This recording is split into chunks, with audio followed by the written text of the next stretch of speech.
खुलुमबाय गिबियावनो गोजोन फुंबिलिनि आंनि गोसो गोरबोनिफ्राय बरायनाय आरो हामलायनायखौ नोंथांमोननिसिम जासिहरग्रोनाय थाबाय। आसा खालामो बयबो मोजाङै दङ। नोंथांमोननि थाखाय आं मोनसे गोदान खौरां लानानै नुजाथिफैलायबाय। आसा खालामो नोंथांमोना खौरांखौ जोबजासिम खोनासंलांगोन। BTR सोरखारा फरेस्टार 1 आरो फरेस्ट गार्डनि साख्रिनि रिजाल्ट फोसावनायनि बेनि अखानायैनो साख्रिनि थिसनथाइ बिलाइखौ गथायबाय।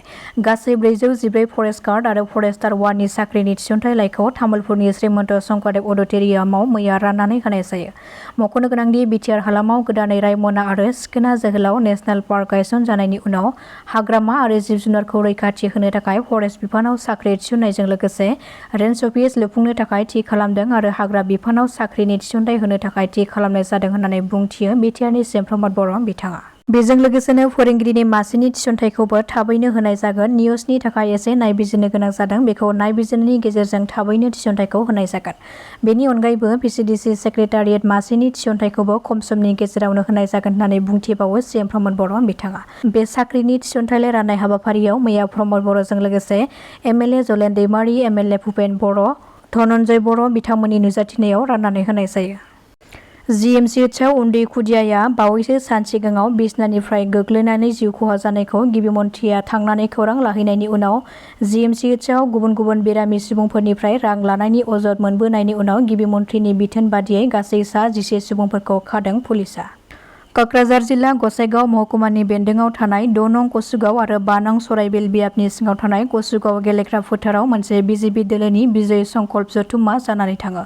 जेराव बे मेलाव आसामनि गिबि मन्थ्रि डक्टर हिमन्त बिश्व शर्मा बिथाङाबो बाहागो लाफैदोंमोन आरो बिथांजों लोगोसेनो आसाम प्रदेश दोलोनि दैदेनगिरि नेहाथारि दिप्लु रन्जन शर्मा आरो मन्त्रि अशोक सिंघाल, EM अरुण कुमार दे आरो गोबां BJP दोलोनि दैदेनगिरिफोर आरो BJP दोलोनि मददगिरिफोरनि नुजाथिनायाव बे हाबाफारिया जानानै थाङो।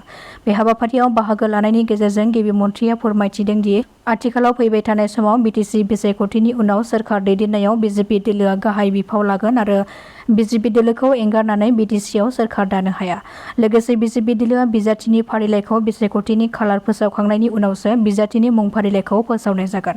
बेजों लोगोसेनो BTCआव PCDCनि मासिगिरिफोरा साधारन सुबुंफोरखौ रां लुथिनानै जागासिनो दङ। बेखायनो फैबाय थानाय समाव PCDCनि मासिनि सायाव गोख्रों नोजोर लाखिनाय जागोन आरो बिसायख'थि खुंफुंनाय जागोन होननानैबो गावनि बिबुंथिनि गेजेरजों फोरमायथिबावदों गिबि मन्थ्रिया।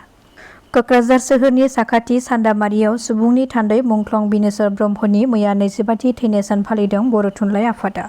फुंबिलिनि हाबाफारि बादियै बर' थुनलाइ आफादनि आफादगिरि प्रफेसर सुरत नार्जारि आरो बड'लेण्ड मुलुगसोलोंसालिनि प्रफेसर इन्दर बर' बिथांमोना फिरफिलाखौ बिरहोयो।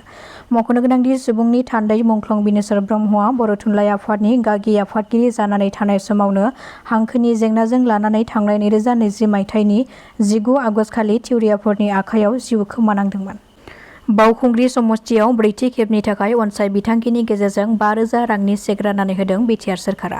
मख'नो गोनांदि BTR सोरखारा गुबुन गुबुन जिल्ला आरो ब्लकफोराव अनसाय बिथांखिनि गेजेरजों 5,000 रांनि चेक राननानै होनाय बादिनो 4थि खेबनि थाखाय बावखुंग्रि ब्लकनि सिङाव थानाय कक्राझार सोहोरनि साखाथियाव थानाय नाराबारि हिन्जावसा फरायसालिमानि न'ब्लाङाव गासै सा 210 सुबुंफोरनो अनसाय बिथांखिनि गेजेरजों 5,000 रांनि चेकखौ राननानै होयो। बे हाबाफारियाव मिरु UPPL आरो आइजो गांखंनि आफादगिरि प्रतिभा ब्रह्म, बावखुंग्रि बियाबनि TCLCCनि मासिगिरि सन्जय नार्जारि आरो बावखुंग्रि ब्लक UPPLनि आफादगिरि नेहाथारि आरो सोद्रोमाफोरा बे हाबाफारियाव बाहागो लादोंमोन। बे हाबाफारियाव मिरु UPPL आरो आइजो गांखंनि आफादगिरि प्रतिभा ब्रह्म, बावखुंग्रि बियाबनि TCLCCनि मासिगिरि सन्जय नार्जारि आरो बावखुंग्रि ब्लक UPPLनि आफादगिरि नेहाथारि आरो सोद्रोमाफोरा बे हाबाफारियाव बाहागो लादोंमोन। तामुलपुर जिल्ला XNDP वेलफेयार एस'सिएशनआ मोनसे खौरां मेल खुंफुंदों। बिथांमोना बे खौरां मेलनि गेजेरजों फोरमायथिनाय बादिब्ला फैगौ BTC बिसायख'थिखौ नोजोर लाखिनानै 22 नं दारांगाजुलि BTC बियाबाव बारग' NDFB अन्जन बर'खौ UPPL दोलोनि बिजाथि महरै सायख'नो थाखाय BTCनि गाहाय मावफुं सोद्रोमा प्रमद बर'निसिम खौरां मेलनि गेजेरजों खावलायहरदों तामुलपुर जिल्ला XNDP वेलफेयार एस'सिएशनआ। गसाइगाव बिधान सभानि सिङाव थानाय सिलपुरनिफ्राय रांसारपुरसिम थांनाय लामा बानायनो अन्थाइ खाम्फा गायसननानै होदों MLA जिरन बसुमतारिया। सिलपुर गामिनि दोंसे लामाया गोबाव बोसोरनिफ्रायनो गाज्रि जानायनि थाखाय ओनसोलनि थागिबि रायजो राजाफ्रा हान्था मेलायाव गोबां जेंनाजों मोगा-मोगि जानायखौ नोजोर लाखिनानै MLA जिरन बसुमतारिया आसाम सोरखारनि RIDF बिथांखिनिफ्राय मोनफुंनो हानाय लामाखौ बानायनो थाखाय मैया अन्थाइ खाम्फाखौ गायसननानै होयो। दासिमनि खौराङा एसेनोसै। नोंथांमोना खौरांखौ नायनानै मोजां मोनदोंब्ला चेनेलखौ साबस्क्राइब खालामनानै लानो हागोन। गोजोन्थों।